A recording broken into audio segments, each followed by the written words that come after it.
Welcome back, everyone. Today is Thursday, September 23rd, and these are going to be a little out of order. The videos, I can only do 2 a week with the editing process, and I still have a couple more I guess I'm going to do before I haven't been able to do any work. So that's kind of the title of this video, and as you've seen in all the other ones, or the, the recent ones, everything's been so wet and sloppy and messy.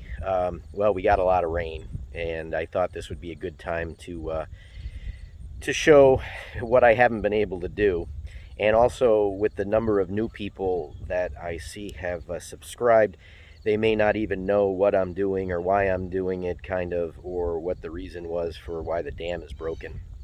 So that's kind of what you're going to see here. You're going to see how wet it was, and you'll see some pictures of David on the excavator. And I know from the thumbnail, it probably everybody thought it was mine, but that was the former owner of that property with the sand pit, and he dug so much out. He dug so much material out. That's why I'm having all this problem now building up the road, because I have to dig down so far to get it. But he dug the dam so thin, he probably had it down to less than 3 feet wide, and you know, it was 12 feet tall and 3 feet wide. Doesn't really work too well. And when the creek got full, broke right through. And he also never put any fuel in his excavator. He never had any money, I guess. But instead of keeping it full and just putting in what he used every day, which is what I told him to do many times, he was trying to fix it when he saw it ready to breach, and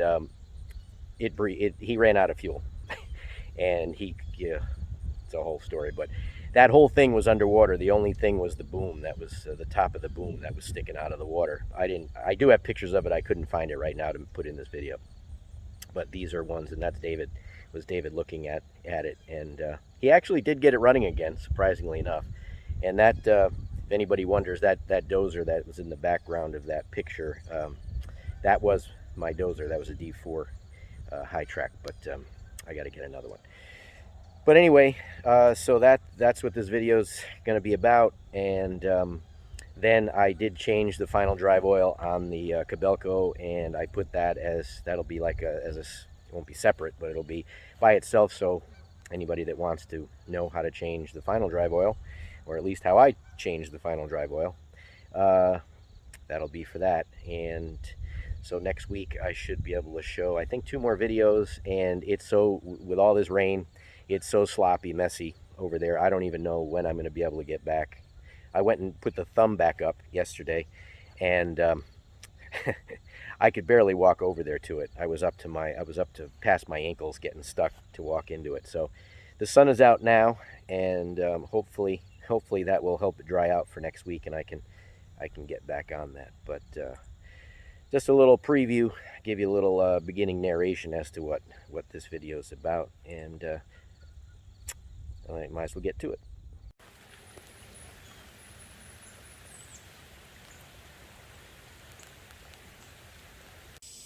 Well, here's a quick shot of my retention pond in action, working. We got quite a bit of rain over these past few days. Today is Wednesday the 22nd September. So you can see the overflow worked. It's got some stuff on top of the trash rack there, and I'll have to clean that off. But you can see how the ground is. It's got a few puddles, but that's really where there's ruts from the tractors and stuff going by. So this thing did what I intended it to do, and I still have to fill in right over here because that's a low spot. I got to bring more sand down. Now, let's see if any water's coming out. Probably not.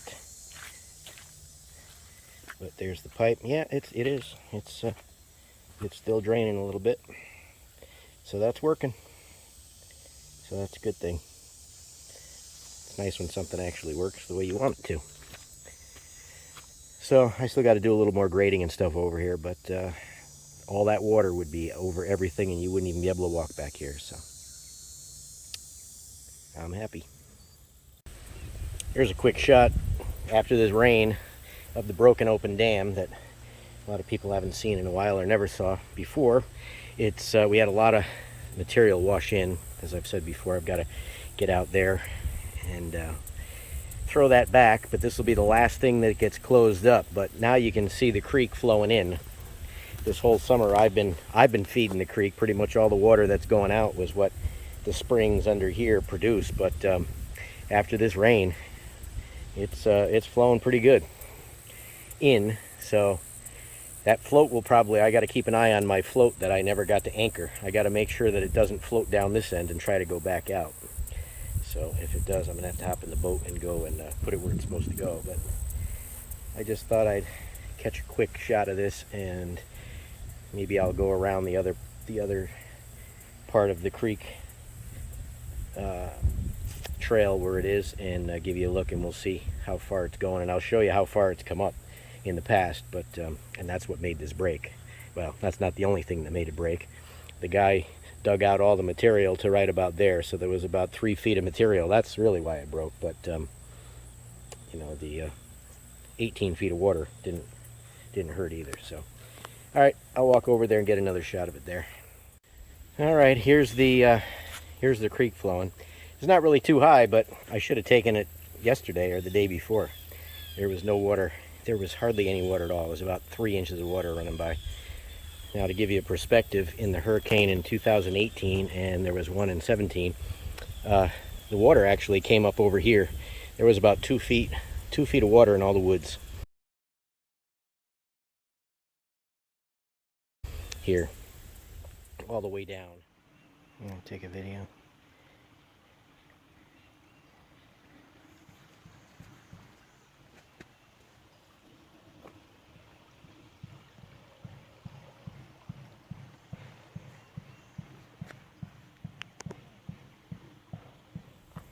All the way down, and this has grown in a lot, but I'll put a picture. There's a picture of David standing right here.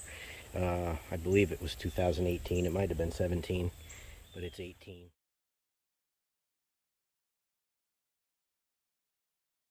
But it's 18, and the water is flowing. And that other float that I keep talking about is down that way. That's where it is. The lake is over there.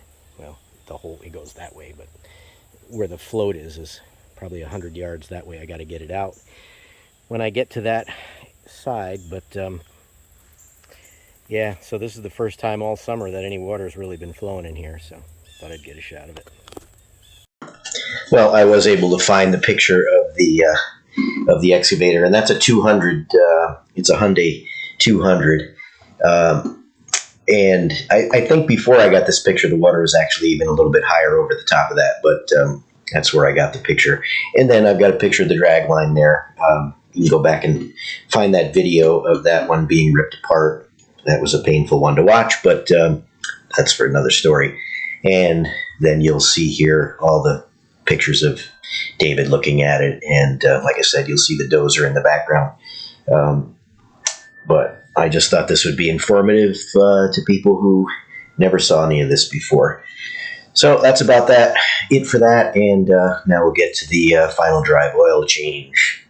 And if you don't want to watch the rest of that, I'll just say now, thanks for watching, and I'll catch you on the next one. Welcome back. Today is Thursday, September 9th. It rained all last night. Rained all day. It's just about 3:30 now. This is a complete skating rink. I barely made it up, and you can see the mess.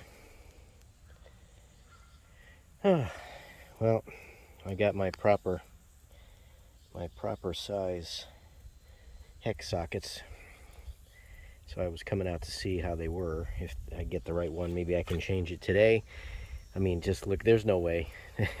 You saw how I couldn't work when it didn't rain for 3 weeks.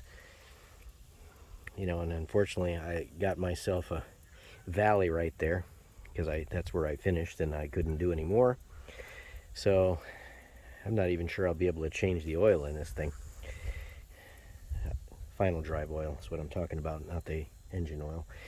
but I'm gonna give it a shot. And I didn't bring a camera with me, but I've got this camera, so I'll see what I can do with this one.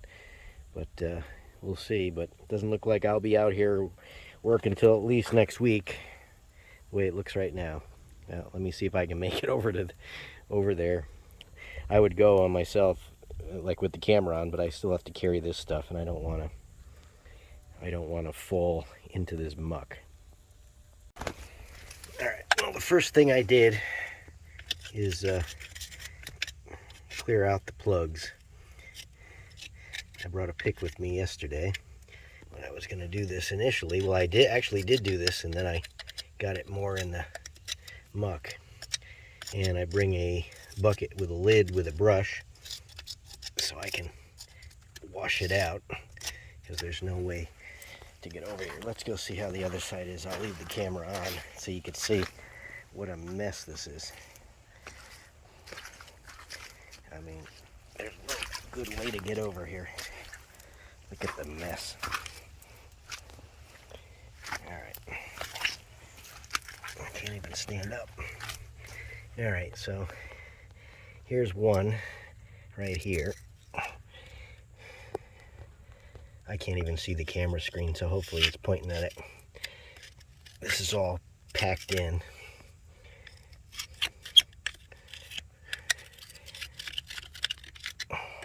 I don't care about that so much. I do have to orientate it though, because it's got to be vertical. All right, here's another one.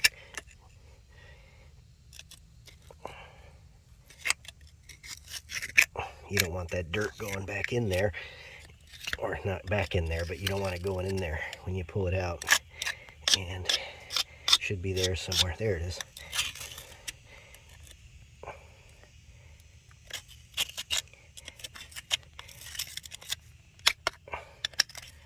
All right. So that's the pick action. I got to get all the way over there. Where is it? Is where I left the bucket with the brush. So I'm not going to film myself walking over there, because I'll probably fall. But I'll be back. All right. I cleaned it a little bit, but I'm getting stuck here, so I didn't get the camera out. But that's basically got the bucket.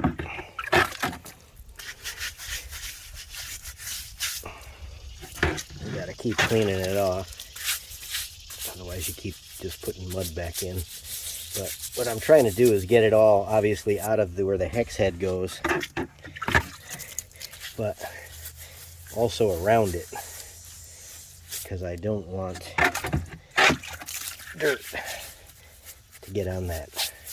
And I'll probably bring the pick back again and just try to clean out the inside again before I haven't changed it. Supposedly this was changed when I bought the machine, because I did buy this from a dealer. I can't verify that they did it, but they were supposed to do it.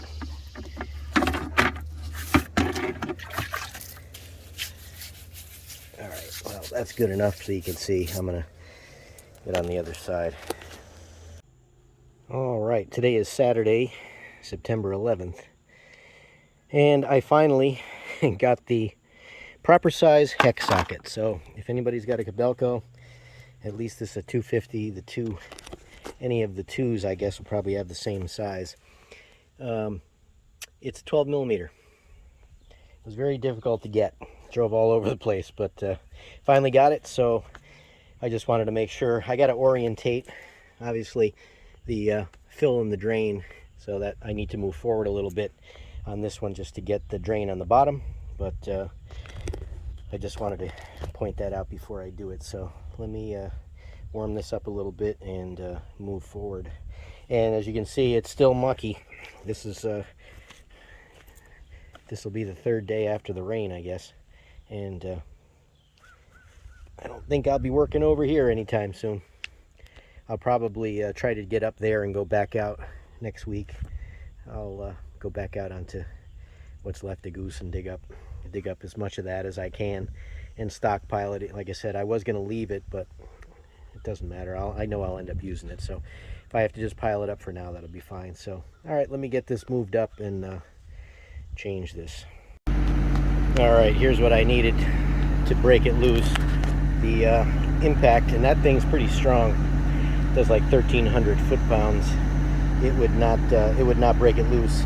So I put some penetrating oil on it, tapped on it with a hammer. I did bring a torch if I needed to heat it a little bit, but using a breaker bar with a pipe seemed to work pretty good. So now I'll just zip it out with the gun, let it drain. And a little trick for this with any drain is take the drain out in the bottom. It won't come out very fast. Then take this will be a vent. It'll be just like a plumbing vent, or if anybody's taken a straw and puts it in milk and put your finger on top of the straw and you can lift it out. So that's basically what this will do.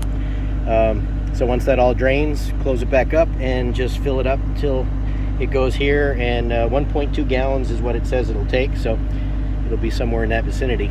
So I'll crack that and do it. So there you go, draining.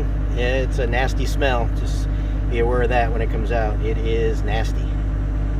So we'll let that drain all out and get her filled up. And just a little side note, this was changed with a Doosan drive motor, and this has 10 millimeter. So that side was 12, this side is 10. What I also do, what I think is a good thing to do, is to take a little bit of, this is a different weight. I use this weight in my bush hog, but I've got a 2-gallon jug, so I take a little bit of that. I put the bottom plug in. I put probably a quart, a little over a quart in, just to rinse it down, and then I will take out the drain plug again. I just do it by hand. It's got an O-ring on it. That's the one thing. If you ever have to heat this up because you can't break it loose, make sure you change the O-ring, because you're gonna melt the O-ring. Whew, and this still stinks, let me tell you. But at least you can see, you see the mix. You got some new stuff pouring the old crap out, and it still stinks. But at least that will help pull out any old contaminant oil that's going to mix in with the new. So it's certainly not going to hurt. Cost a little bit more, but who cares? That's not why you're doing it. The price of this final drive here is well worth the little added protection. Okay, we're all set. All the tools are back. So you need 2 gallons. You really need 2 gallons and a quart. That's pretty much what you need. And if you want to flush it through, then, you know, get 3 gallons and use a little bit, unless you got some extra left over. So everything's back on, wiped off, tightened up, just with the impact. You don't need to super tight. It's got an O-ring on it, so we're all set. And gonna fire it up and just move it back a little bit. I may move it up top so that I can work on Monday. Again, today is Saturday, but I'm just going to put everything away, and happy that that one thing is done. And hopefully it frees up this motor. I'm pretty sure, I'm trying to remember which motor didn't run well. I almost think it's the new one, but this one seemed a little low on oil, so maybe it was this side. I don't know. There was one side that didn't run right. It doesn't track straight. If you put both pedals forward, it will go in one direction, and I don't remember which direction that is, but I think it is to the left. So that means that this one, maybe it's to the right.